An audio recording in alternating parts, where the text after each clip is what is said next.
మిషన్లో వేసే liquid packets ఉంటాయి కదండి, అవి అయిపోయిన తర్వాత పడేస్తాం. కానీ కంఫర్ట్ ప్యాకెట్ కానీ ఇలాంటి లిక్విడ్ ప్యాకెట్స్ని పడేయకుండా వీడియోలో చూపించిన మాదిరిగా క్యాప్ వరకు ఇలా పూర్తిగా కట్ చేసుకోవాలి. ఈ ప్యాకెట్లో కొద్దిగా లిక్విడ్ ఉంటుంది కాబట్టి వాటర్తో క్లీన్ చేసుకుంటే నీట్గా ఉంటుంది. ఈ ప్యాకెట్ పై భాగాన ఇలా కొద్దిగా మలుచుకొని 2 సైడ్స్ కూడా కట్ చేసుకోవాలి. చిన్న హోల్స్ చేసుకున్న తర్వాత గట్టిగా ఉండే ఒక తాడుని తీసుకొని ఇలా హోల్ చేసిన దాంట్లో ముడి వేసుకున్నాం అనుకోండి, పట్టుకోవడానికి చాలా వీలుగా ఉంటుంది. ఈ ప్యాకెట్ అనేది చాలా గట్టిగా ఉంటుందండి. దీన్ని వాష్రూమ్లో కానీ మీరు ఎక్కడైనా మేకుకు ఈ ప్యాకెట్ని వేసి దాంట్లో ఏవైనా పెట్టుకున్నా కూడా బరువును అనేవి ఆపుతాయండి. నేనైతే ఇక్కడ వాష్రూమ్లో హెడ్ బాత్ చేసిన తర్వాత షాంపూ ప్యాకెట్లు ఉంటాయి కదండి, లేదా సోప్ కవర్స్ అయినా ఉంటాయి, వాటన్నిటిని అలా బాత్రూంలో పడేయకుండా ఇలా ప్యాకెట్ కట్ చేసిన దాంట్లో వేసామనుకోండి చాలా నీట్గా ఉంటుంది. మధ్యలో మనము ఎప్పుడైనా ఈ కవర్లో నుంచి షాంపూ ప్యాకెట్లు అన్నిటినీ కూడా తీసి డస్ట్బిన్లో వేసుకుంటే సరిపోతుంది. ఇంట్లో ఏవైనా కూరగాయలు కట్ చేయడానికి నైఫ్ అనేది షార్ప్నెస్ తగ్గిపోయినప్పుడు చాలా టైం అనేది తీసుకుంటుందండి.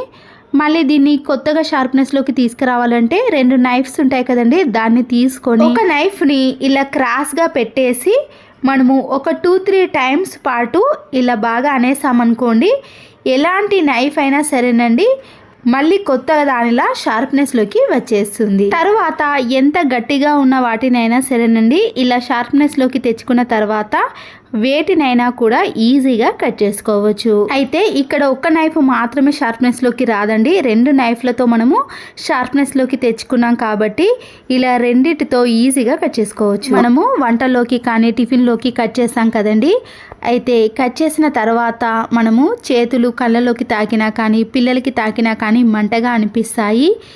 ఇలా పచ్చిమిర్చిని కట్ చేసే ముందు నిమ్మ తొక్కలతో మనము దాంట్లో ఎంతో కొద్దిగా రసం ఉంటుంది కదండి, వాటిని పడేయకుండా ఇలా పచ్చిమిర్చిని కట్ చేసేటప్పుడు చేతులకు బాగా అప్లై చేసేయాలండి. ఆ తర్వాత మనము ఈ పచ్చిమిర్చిని కట్ చేసినా కూడా మనకి మంట అనేది అస్సలకే అనిపించదు. పడేసే వాటిని కూడా ఇలా యూజ్ చేసుకోవచ్చు. మరొక యూస్ఫుల్ టిప్, ఎగ్స్ని మనము ఉడికించుకోవడానికి ఇలాంటి ఏదైనా గిన్నెను కానీ ప్రెషర్ కుక్కర్లో కానీ ఉడికించుకుంటాం కదండి, తర్వాత ఇలా నల్లగా మారిపోతుంది. ఒక నిమ్మ తొక్కను రాళ్ళ ఉప్పును కొద్దిగా వేసేసి మనము ఈ నిమ్మ తొక్కతో ఈ గిన్నెను మొత్తాన్ని కూడా ఇలా ఒక 30 సెకండ్స్ పాటు క్లీన్ చేసుకోవాలి. ఇలా బాగా రాసామనుకోండి దాంట్లో ఉండే నలుపు అనేది పూర్తిగా పోతుంది, మళ్ళీ గిన్నె అనేది ఎప్పటి మాదిరిగా కనిపిస్తుంది. ఇడ్లీ పాత్ర అడుగు భాగం కూడా నలుపెక్కకుండా ఉండాలంటే దాంట్లో నిమ్మకాయ వేసి ఇడ్లీ పాత్రను పెట్టుకోవచ్చు. మా వాషింగ్ మిషన్ అయితే టాప్ లోడ్ అండి, ఫ్రంట్ లోడ్ వారికైతే కింద క్లీన్ చేసుకోవడానికి ఇస్తారు కదా, అయితే టాప్ లోడ్ వారికైతే ఇక్కడ సైడ్లో ఇలా గట్టిగా ప్రెస్ చేసామనుకోండి ఇది వచ్చేస్తుంది. దీన్ని ఇలా ఓపెన్ చేసామనుకోండి దాంట్లో డస్ట్ అనేది ఎక్కువగా ఉంటుంది. నాకైతే వాషింగ్ మిషన్ సర్వీస్కి వస్తారు కదండి, వాళ్ళు చూపించారు. దీన్ని 15 డేస్ కానీ 1 మంత్కి ఒకసారన్నా తీసి క్లీన్ చేసుకోవాలని చెప్పారండి, లేకపోతే త్వరగా పాడైపోతుంది అన్నారు. వేస్ట్గా ఉన్న ఒక బ్రష్ని తీసుకొని దీన్ని వాటర్ కింద పెట్టేసి పూర్తిగా క్లీన్ చేసుకోవాలి. తర్వాత ఎక్కడి నుంచి తీసామో ఆ ప్లేస్లో కూడా ఇలా నల్లగా ఉంది కదండి, దాన్ని కూడా ఇలా పాడైపోయిన బ్రష్తో గట్టిగా క్లీన్ చేసుకున్నాం అనుకోండి ఆ నలుపంతా కూడా పోతుంది. తర్వాత ఒక తడి క్లాత్ని తీసుకొని ఈ భాగాన్ని మొత్తాన్ని కూడా క్లీన్ చేసుకోవాలి. అయితే వాషింగ్ మిషన్ని ఇది క్లీన్ చేసుకోవడానికి ముందుగా మనము బటన్ని స్విచ్ ఆఫ్ చేయడం కానీ ప్లగ్ను మొత్తం తీసేయడం కానీ చేయాలండి. ఆ తర్వాతనే ఈ ప్రాసెస్ అంతా చేసుకోవాలి. వైట్ ప్లాస్టర్ కానీ లేదా ఇలాంటి కలర్ ప్లాస్టర్ని కొద్దిగా తీసుకొని మన ఇంట్లో ఉండే చిన్న చిన్న మేకులు కానీ స్క్రూస్ ఉంటాయి కదండి, ఇలాంటివి ఎప్పుడోసారి యూజ్ అవుతాయి, వాటిని అలాగే బయట పెట్టేసామనుకోండి ఇవి చిన్నగా ఉండటం వలన ఎక్కడనో పడిపోయి దొరకటం కష్టమవుతుంది. ఇలా ఉన్న వాటిని అన్నిటినీ కూడా ఇలా ప్లాస్టర్కి అతికించేసామనుకోండి అన్నీ కూడా ఒకే దగ్గర ఉంటాయి, ఎప్పుడు కావాలన్నా కూడా ఈజీగా తీసుకొని వాడుకోవచ్చు. మన ఇంట్లో ఇలాంటి చాక్ పీసులు ఉంటాయి కదండి, వాటన్నిటినీ కూడా ఇలా ఒక ప్లాస్టిక్ దాంట్లో పెట్టేసి కబోర్డ్స్లో కానీ లేదా సెల్ఫ్లో కానీ బీరువాలో పెట్టేసామనుకోండి ఎక్కడైతే తడి ఎక్కువగా ఉంటుందో ఆ ప్లేస్లో పెట్టడం వలన తడినంతా కూడా తేమనంతా కూడా ఈ చాక్ పీసులు అనేవి పీల్చేసుకుంటాయి. అయిపోయిన పౌడర్ బాక్సులు ఉంటాయి కదండి, అయితే దీని యొక్క క్యాప్ను ఇలా సీజర్తో కానీ నైఫ్తో కానీ గట్టిగా తీసామనుకోండి ఆ క్యాప్ అనేది వచ్చేస్తుంది. ముందుగా వాటర్తో దీన్ని క్లీన్ చేసిన తర్వాత పైన ఉన్న కవర్ని తీసేసి దీంట్లో పూర్తిగా వాటర్ని నింపేసేయండి. దీనికి చిన్న చిన్న హోల్స్ ఉన్నాయి కాబట్టి మనము సమ్మర్ కాబట్టి వాటర్ అనేది ఎక్కువగా పీల్చేసుకుంటుంది కదండి. ఇలా ప్రతి ఒక్క ఆకును కూడా తడిపే విధంగా ఇలా మనం వాటర్ని వేసామనుకోండి, చెట్లు అనేవి గ్రోత్ ఎక్కువగా ఉంటుంది. ఖాళీ కూల్ డ్రింక్ బాటిల్స్ యొక్క క్యాప్కి చిన్న చిన్న హోల్స్ చేయటం కంటే ఇంట్లో ఇలా అయిపోయిన పౌడర్ బాక్స్ని యూజ్ చేసామనుకోండి, మన పని అనేది చాలా ఈజీగా అయిపోతుంది. ట్యాప్స్ పైన వాటర్ మరకలు, సోప్ మరకలు పడి జిడ్డుగా తయారవుతుంది కదండి. మన ఇంట్లో ఎక్స్పైర్ అయిపోయిన కేచప్స్ ఉంటాయి కదా, ఈ ట్యాప్స్ పైన వేసి పాడైపోయిన బ్రష్తో కానీ స్క్రబ్బర్తో ఈ ట్యాప్స్ని క్లీన్ చేసుకున్నాం అనుకోండి, సోప్ మరకలు కానీ వాటర్ మరకలు అనేవి అస్సలకే కనిపించవండి. మళ్ళీ ఇవి కొత్త దానిలా షైనింగ్లోకి వస్తాయి. మన ఇంట్లో ఉండే వాష్ బేసిన్ కానీ సింక్ నుంచి బ్యాడ్ స్మెల్ వచ్చినప్పుడు దీనిపై కొద్దిగా బేకింగ్ సోడాను లేదా కంఫర్ట్ని వేసి క్లీన్ చేసుకున్నారనుకోండి, ఈ వాష్ బేసిన్లో నుంచి మంచి సువాసన అనేది వస్తుందండి. బ్యాడ్ స్మెల్ అనేది అస్సలకే రాదు. అప్పుడప్పుడు ఇలాంటి వాటితో కూడా క్లీన్ చేసుకోవాలి. స్టీల్ గిన్నెని కానీ లేదా ప్లాస్టిక్ బౌల్ని ఏదైనా తీసుకొని ఇలాంటి చిన్న చిన్న గోళీలు ఉంటాయి కదండి, వాటన్నిటిని కూడా దీంట్లో వేసి ఒక ప్లేట్ని పెట్టేసుకోవాలి. ఈ ప్లేట్ని పెట్టడం వలన దీంట్లో మనము ఏ వస్తువులు పెట్టినా కానీ ఇలా తింపడానికి చాలా ఈజీగా ఉంటుందండి. ఇలాంటి వాటిని ఫ్రిడ్జ్లో కానీ డైనింగ్ టేబుల్ ఉంటుంది కదండి, అలాంటి ప్లేస్లో వీటిని పెట్టేసామనుకోండి, ప్రతిసారి లేచి తీసుకోకుండా ఇలా తిప్పేసామనుకోండి, ఏది కావాలన్నా ఈజీగా తీసుకోవచ్చు. పిల్లల స్కూల్ బ్యాగ్స్ కానీ హ్యాండ్ బ్యాగ్స్ ఉంటాయి కదండి, దాని జిప్ అనేది పోయినప్పుడు మనము హ్యాండ్ బ్యాగ్ని యూజ్ చేయటమే ఉండదు, అది పాడైపోయిందని పడేస్తాం కదండి. ఇలా జిప్స్ అనేవి ఫెయిల్ అయినా కానీ మనం ఇంట్లోనే మళ్ళీ ఈ జిప్ని రిపేర్ చేసుకోవచ్చండి. ఒక్కొక్కసారి అనేవి ఈ జిప్స్ అనేవి స్ట్రక్ అవ్వటం కానీ ఇలా త్వరగా పాడైపోవడం లాంటివి జరుగుతూ ఉంటాయండి. మనము ఎన్నో డబ్బులు ఖర్చు పెట్టి ఇలా కొత్త వాటిని తీసుకున్న వెంటనే పాడైపోతే మన డబ్బులు కూడా వేస్ట్ అయిపోతాయి కదా. ఇలా ముందుగా పాడైపోయిన జిప్పు పైన క్యాండిల్ని ఇలా 2-3 టైమ్స్ పాటు బాగా అప్లై చేయాలండి. జిప్పు మొత్తాన్ని కూడా ఇలా అన్ని వైపులా అప్లై చేసుకోవాలి. తర్వాత జిప్ని మళ్ళీ మనము పెట్టడానికి ట్రై చేసినా కూడా ఇలా గ్యాప్ వచ్చేసిందనుకో, జిప్పుని ఇలా చివరి భాగానికి తీసుకొని కటింగ్ ప్లేయర్ ఉంటుంది కదండి, దాంతో ఇలా గట్టిగా ప్రెస్ చేసేయండి. ఇలా గట్టిగా ప్రెస్ చేసిన తర్వాత మళ్ళీ మనము జిప్ని పెట్టడానికి ట్రై చేసినప్పుడు ఇలా గ్యాప్ లేదనుకోండి, జిప్ అనేది చాలా పర్ఫెక్ట్గా వచ్చేసినట్టు. చూడండి, జిప్ అనేది ఎక్కడ గ్యాప్ రాలేదు కదండి. ఇలా ఒక 2-3 టైమ్స్ పాటు కూడా ట్రై చేసినా కూడా గ్యాప్ అనేది రాకపోతే జిప్ అనేది ఇలా మళ్ళీ మనకి రిపేర్ అనేది అస్సలకే రాదండి. ఇలాంటి చిన్న రిపేర్ కోసం మనము హ్యాండ్ బ్యాగ్స్ని కానీ స్కూల్ బ్యాగ్స్ని ఎక్కువ డబ్బులు ఖర్చు పెట్టి తీసుకున్న తర్వాత ఇలా జిప్ ఫెయిల్ అయిందనుకోండి, వాటిని వేస్ట్ అని పడేస్తాం కదా. ₹1 ఖర్చు పెట్టకుండా ఇలా ఇంట్లోనే మనము నీట్గా రిపేర్ చేసుకోవచ్చు. పాత చుక్కలను బయట పడేయకుండా ఇలా చేశారనుకోండి, ఇంట్లో వాళ్ళే కాకుండా చూసిన వాళ్ళందరూ కూడా మెచ్చుకోకుండా ఉండరు. పాత చొక్కాను కానీ చినిగిన చొక్కాను ఏదైనా తీసుకొని ఇలా కాలర్ కింది భాగం నుంచి పూర్తిగా కట్ చేసుకోవాలి. ఈ చొక్కా కింది భాగాన కూడా ఇలా సమానంగా చివరి వరకు పూర్తిగా కట్ చేసుకోవాలి. ఈ చొక్కాకుండే హ్యాండ్స్ ఉంటాయి కదండి, ఇలా కింది భాగం నుంచి 2 హ్యాండ్స్ని కూడా కట్ చేసుకోండి. ఇలా పూర్తిగా కట్ చేసుకున్నాక బటన్స్ ఉంటాయి కదండి, ఈ చొక్కా యొక్క బటన్స్ అన్నిటిని కూడా తీసేయండి. అయితే మనము కట్ చేసుకునేటప్పుడు కరెక్ట్ లెవెల్లో రావాలంటే ఇలా బటన్ని పెట్టేసి కట్ చేసుకోవాలి. ఈ షర్ట్ని ఇలా రివర్స్లో పెట్టేసి మనము పై భాగాన కింది భాగాన కట్ చేసుకున్నాం కదండి, ఇలా కరెక్ట్గా సైజును పెట్టేసి ఇప్పుడు మనము ఇలా 2 వైపులా కూడా స్టిచ్చింగ్ వేసేసుకోండి. మిషన్ మీద కానీ ఇలా చేత్తో కానీ స్టిచ్చింగ్ వేసేసుకున్నాం అనుకోండి, ఈజీగా అయిపోతుంది. ఇంతకుముందు ఈ షర్ట్ని ఇలా రివర్స్లో తీసి స్టిచ్చింగ్ వేసాం కదండి, ఇప్పుడు ఇలా రివర్స్లో తీసేసామనుకోండి, మనకి మంచి పిల్లో కవర్ అనేది రెడీ అయిపోతుంది.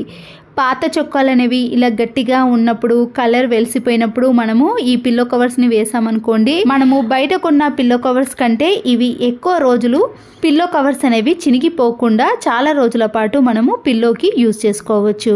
ఈ చొక్కాకుండే బటన్స్ని పెట్టేసామనుకోండి, ఈ పిల్లో అనేది అస్సలుకే కనిపించకుండా ఇలా నీట్గా ఉంటుంది. బయట తీసుకున్న పిల్లో కవర్కి ఈ పిల్లో కవర్కి చాలా తేడా ఉంటుందండి. ఇలాంటి పిల్లో కవర్స్లో నుంచి అయితే పిల్లో అనేది బయటికి వచ్చేస్తుంది. అస్తమానం దీన్ని మనము సర్దుకోవాల్సిన పని కూడా ఏర్పడుతుందండి. పిల్లలు ఆడినా కానీ ఈ పిల్లో అనేది బయటికి వచ్చేస్తుంది కదా. మనం ప్రిపేర్ చేసుకున్న పిల్లో కవర్ అనేది ఈ చొక్కా చినిగిపోయేంత వరకు కూడా పిల్లో కవర్ అనేది అలాగే ఉంటుంది. ఇలా ప్రిపేర్ చేసుకున్న దాన్ని సోఫాల పైన కానీ బెడ్ పైన కానీ స్టిచ్చింగ్ వేసేవాళ్ళు మిషన్ పైన కూర్చోవడానికి కానీ ఎక్కడైనా చైర్లో వేసుకోవడానికైనా చాలా బాగుంటుందండి. అలాగే దీన్ని వాష్ చేయడం కూడా చాలా ఈజీగానే ఉంటుంది. మరొక షర్ట్ని తీసుకున్నానండి. ఇది ఎక్కడ చినిగిపోలేదు కానీ చిన్నగా అవ్వటం వలన నేను ఇది కట్ చేయడానికి యూజ్ చేస్తున్నాను. పాతవి కానీ చినిగినవి కానీ ఏవైనా తీసుకోవచ్చండి.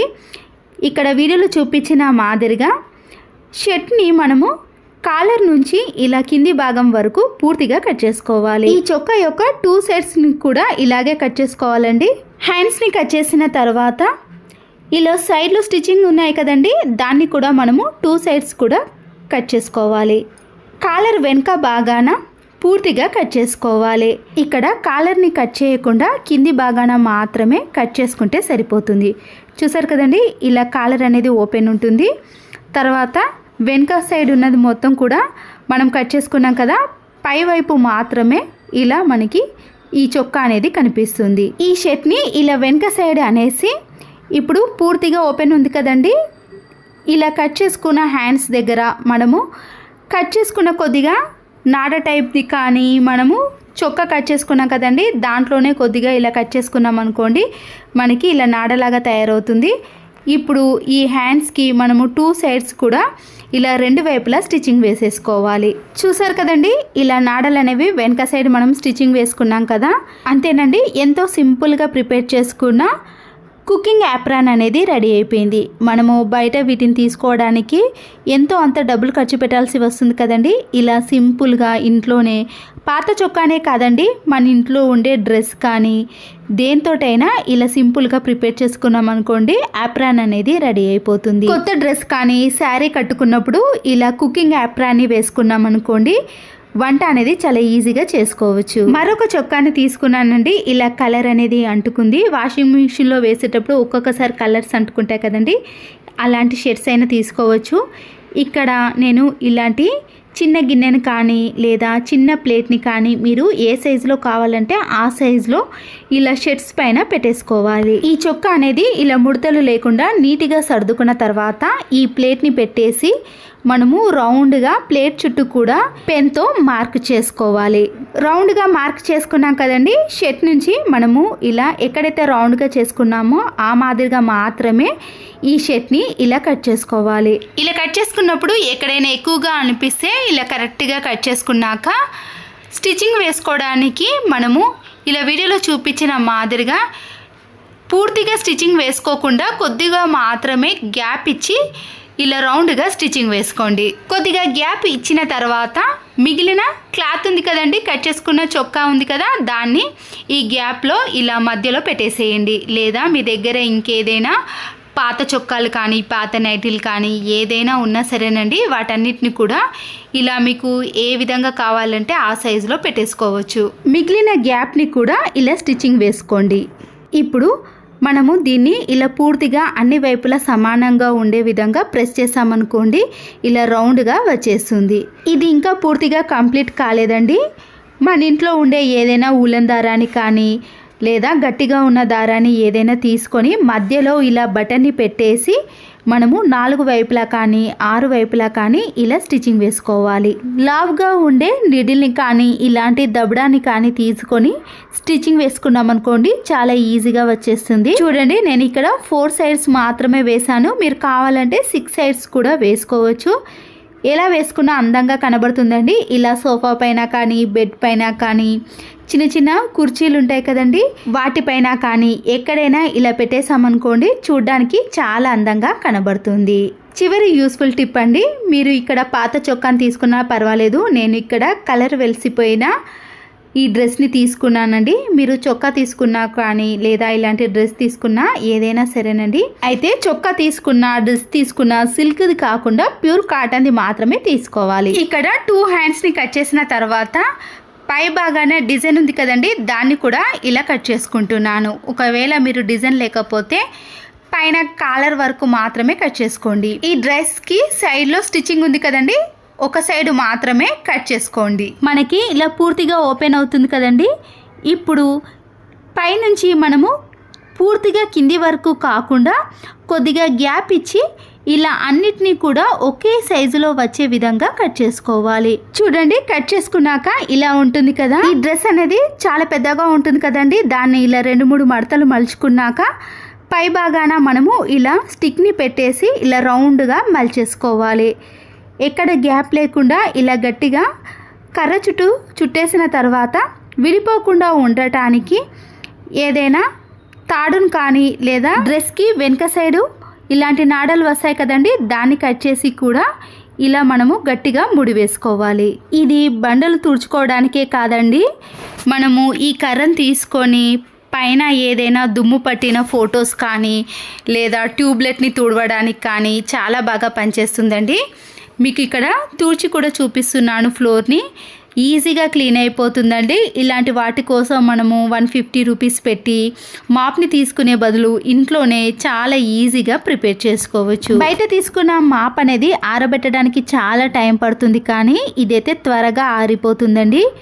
చూసారు కదండి, ఇలా పాత చొక్కాలతో కానీ డ్రెస్లతో కానీ నేనైతే ఇక్కడ చొక్కాలతో 2 పిల్లో కవర్స్ని ప్రిపేర్ చేసుకున్నానండి. ఇలా ప్రిపేర్ చేసుకున్న వాటిని సోఫాల పైన కానీ బెడ్ పైన కానీ కుర్చీలో దేంట్లో పెట్టినా కూడా చాలా అందంగా కనబడుతుంది. పైసా ఖర్చు పెట్టకుండా ఇంట్లోనే పాత చొక్కాలతో ఇలా కుకింగ్ యాప్రాన్ని, పిల్లో కవర్స్ని, మాప్ని మనము ఈజీగా ప్రిపేర్ చేయాలి. 1 మంత్ వరకు కూడా క్లీన్ చేయాల్సిన పని లేకుండా ఉండాలంటే క్యాండిల్ ఉంటుంది కదండి, ఇలా క్యాండిల్ సహాయంతో మనము ముందుగా ఇలా ట్యాప్స్ పైన బాగా రుద్దేసేయండి. ఇలా ఎక్కడ గ్యాప్ లేకుండా రుద్దేసిన తర్వాత మనము వాటర్ని వేసి చూసినా కూడా ఆ క్యాండిల్ వల్ల వీటిపై వాటర్ కానీ సోప్ మరకలు పడ్డప్పుడు ఇలా కిందికి జారిపోతాయి. ట్యాప్స్ కూడా చాలా రోజుల పాటు నీట్గా ఉంటాయి. వెల్లుల్లిపై ఉండే పొట్టు త్వరగా తీయాలి అంటే ఇలా వీడియోలో చూపించిన మాదిరిగా నైఫ్ని తీసుకొని ఇలా వెల్లుల్లి మధ్యలో గట్టిగా ప్రెస్ చేసామనుకోండి, దానిపై ఉండే పొట్టు అనేది చాలా ఈజీగా వస్తుంది. మనము ఇలా మొదల్లో పెట్టి తీసామనుకోండి, మన గోరు అనేది నొప్పి పెడుతుంది. ఇలా తక్కువ టైంలో ఎన్నైనా వెల్లుల్లి రెబ్బలపై ఉండే పొట్టును తీయాలంటే ఈ చిన్న టిప్ని ఫాలో అవ్వండి. ప్రెషర్ కుక్కర్లో మనము మొక్కజొన్న పొత్తులు కానీ బెబ్బర్లు, శనగలు అవి ఉడికించుకున్న తర్వాత వాటిని వంపేయాలంటే ఏదైనా గిన్నెలో వేసుకొని వంపేస్తాం. కానీ ఇలా ప్రెషర్ కుక్కర్ యొక్క గ్యాస్ కట్ను తీసేసిన తర్వాత మళ్ళీ ఈ ప్రెషర్ కుక్కర్ క్యాప్ని పెట్టేసిన తర్వాత మనము ఇలా వంపేసామనుకోండి, దాంట్లో ఒక్క చుక్క కూడా వాటర్ అనేది కనిపించదు. ఇలా మనము ప్రతిసారి వేరే గిన్నెను యూజ్ చేయడం కంటే ఇలా ఒక గిన్నెతోటే మనము ఈజీగా పనులను చేసుకోవచ్చు. ఆ తర్వాత మీకు క్యాప్ని తీసి చూపిస్తున్నాను చూడండి, ఒక్క చుక్క వాటర్ కూడా ఉండదు. మీరు ఇలా ఏదైనా ఉడికించుకునేటప్పుడు ఈ టిప్ అనేది మీకు చాలా బాగా యూజ్ అవుతుంది. ఇలాంటి వైట్ కలర్ పిల్లోస్ ఉన్నప్పుడు పైన మనము పిల్లో కవర్ వేసినా కూడా ఒక్కొక్కసారి మురికి అనేది ఈ పిల్లోకి అంటుకుంటుందండి. అప్పుడు జిడ్డుగా తయారవుతుంది. క్లీన్ చేసుకోవడం కూడా చాలా కష్టమైపోతుంది. ఇలాంటి వైట్ కలర్ పిల్లోస్కి జిడ్డు అంటకుండా ఉండాలంటే ఇలా మందంగా ఉండే ప్లాస్టిక్ కవర్ని పైన కవర్ చేయాలి. ఆ తర్వాత పిల్లో కవర్ని వేసామనుకోండి, మనము ఎప్పుడు క్లీన్ చేసినా కూడా చాలా నీట్గా ఉంటుంది. క్లీన్ చేయాల్సిన పని కూడా ఉండదండి, ఎందుకంటే ఇలాంటి పిల్లో కవర్కి ఈ కవర్ని వేసాం కాబట్టి ఎప్పుడు చూసినా కూడా చాలా నీట్గా కనబడుతుంది. ఇలాంటి డ్రెస్లు వేసుకున్నప్పుడు ఒక్కొక్కసారి నెక్ అనేది పెద్దగా అయ్యి ఇలా పిన్నిస్ కానీ లేదా స్టిచ్చింగ్ అనేది చేసుకుంటూ ఉంటామండి. ఏదైనా అర్జెంట్ టైంలో మనము స్టిచ్చింగ్ వేయాల్సిన పని లేకుండా ఇలా ఒక పిన్నిస్ని మనము ఎక్కడైతే ఎంత పెద్దగా ఉందో అంత పెద్దగా ఇలా మలుచుకొని ఇలా వీడియోలో చూపించిన మాదిరిగా మనము ఈ లోపటి సైడ్ నుంచి ఈ పిన్నిస్ని పెట్టేసామనుకోండి, మనకి నెక్ అనేది ఎంత కావాలనుకుంటున్నామో అంత సైజులోనే ఉంటుంది. ఇలా డ్రెస్లు అనేవి కుట్టించుకున్న తర్వాత మనము నెక్ పెద్దగా ఉంటే అస్సలకి వేయలేం కదండి. అలాంటి వాటిని కూడా మనము ఇలా ఒక పిన్నిస్తో స్టిచ్చింగ్ వేయకుండానే చిన్నగా చేసుకోవచ్చు. ఇలాంటి డ్రెస్లే కాదండి, పిల్లల యొక్క షర్ట్స్ కానీ టీ షర్ట్స్ కానీ ఏవైనా సరేనండి, ఇలా నెక్ పెద్దగా ఉన్నప్పుడు మీకు ఇక్కడ క్లియర్గా చూపిస్తున్నాను చూడండి. ఎక్కడి వరకు లూజ్గా ఉందో అక్కడి వరకు ఇలా క్లాత్ను 2గా మలుచుకొని ఇలా పిన్నిస్ పెట్టేసామనుకోండి, అక్కడ మనకి ఇలా చిన్నగా మారిపోతుంది. స్టిచ్చింగ్ వేసే టైం లేనప్పుడు కానీ నెక్ అనేది ఇలా నీట్గా చిన్నగా మారాలంటే ఒక పిన్నిస్ ఉంటే సరిపోతుంది. చూడ్డానికి కూడా ఇలాంటి డ్రెస్లు అందంగా కనబడతాయి, మన డ్రెస్లు అనేవి పాడవకుండా ఉంటాయి. అంతేకాదండి, శారీస్కి ఇలాంటి బ్లౌజులు స్టిచ్చింగ్ వేసుకున్నప్పుడు ఒక్కొక్కసారి నడుము దగ్గర లూజ్ అవ్వటం కానీ హ్యాండ్స్లో లూజ్ అవ్వటం లాంటివి జరుగుతూ ఉంటాయి కదండి. మనకి ఎక్కడ లూజ్ అనిపించినా కానీ ఇలాంటి ఒక పిన్నిస్ని తీసుకొని మనము అక్కడ పెట్టేసామనుకోండి, ఆ ప్లేస్ అనేది ఇలా చిన్నగా మారిపోతుంది. మనకి టైం అనేది ఎక్కువగా లేనప్పుడు అర్జెంట్ టైంలో ఇలా పిన్నిస్ని పెట్టేసుకొని బయటకు వేసుకొని వెళ్ళవచ్చు. ఇలాంటి బ్లౌజులకు స్టిచ్చింగ్ వేసుకున్నాం అనుకోండి, మళ్ళీ ఎప్పుడైనా టైట్ అయితే మళ్ళీ ఆ స్టిచ్చింగ్ని తీయాల్సిన పని కూడా ఉంటుంది కదా. అలాంటి పని లేకుండా ఇలా ఒక పిన్నిస్తో మన పనిని చాలా సులువుగా చేసుకోవచ్చు. అలాగే హ్యాండ్స్ అనేవి కూడా లూజ్ అయిపోయినప్పుడు మనము స్టిచ్చింగ్ కోసం ఎక్కడికి వెళ్ళాల్సిన పని లేకుండా ఇలా ఇంట్లోనే హ్యాండ్స్ని టైట్గా మార్చుకోవచ్చు. ఇలా లూజ్గా ఉన్న హ్యాండ్స్కి కూడా మనకి ఎక్కడి వరకు లూజ్గా ఉందో అక్కడి వరకు కూడా ఇలా పిన్నిస్ని పెట్టేసేయాలి. ఇలా పిన్నిస్ని పెట్టేసి మనము శారీ కట్టుకునేటప్పుడు ఈ బ్లౌజ్ వేసుకున్నాం అనుకోండి, మనకి ఎంత కరెక్ట్ సైజులో కావాలంటే అంత కరెక్ట్ సైజులో మార్చుకోవచ్చు. మనము ఫంక్షన్స్కి కానీ పండగలకి వెళ్ళే టైంలో హడావిడి ఉంటుంది కదండి. ఆ హడావిడి టైంలో స్టిచ్చింగ్ వేయాల్సిన పని లేకుండా ఇలా ఒకే నిమిషంలో మనము పిన్నిస్ని సెట్ చేసామనుకోండి, మనము ఎలా కావాలంటే ఆ విధంగా మార్చుకోవచ్చు. ఒక్కొక్కసారి మనము ఫంక్షన్కి వెళ్ళినప్పుడు లూజ్గా అనిపించినప్పుడు అక్కడ స్టిచ్చింగ్ వేసే టైం ఉండదు కదండి. అలాంటి వాటికి కూడా ఈ టిప్ అనేది చాలా బాగా యూజ్ అవుతుంది. అంతేనండి, ఈ యూస్ఫుల్ టిప్స్ మీకు నచ్చినట్లయితే తప్పకుండా ఒక లైక్ చేయండి. మీరు చేసే లైక్ వలన మరికొందరికి ఈ వీడియో అనేది షేర్ చేయబడుతుంది. Please subscribe Siri Cooking and Vlogs. Thanks for watching.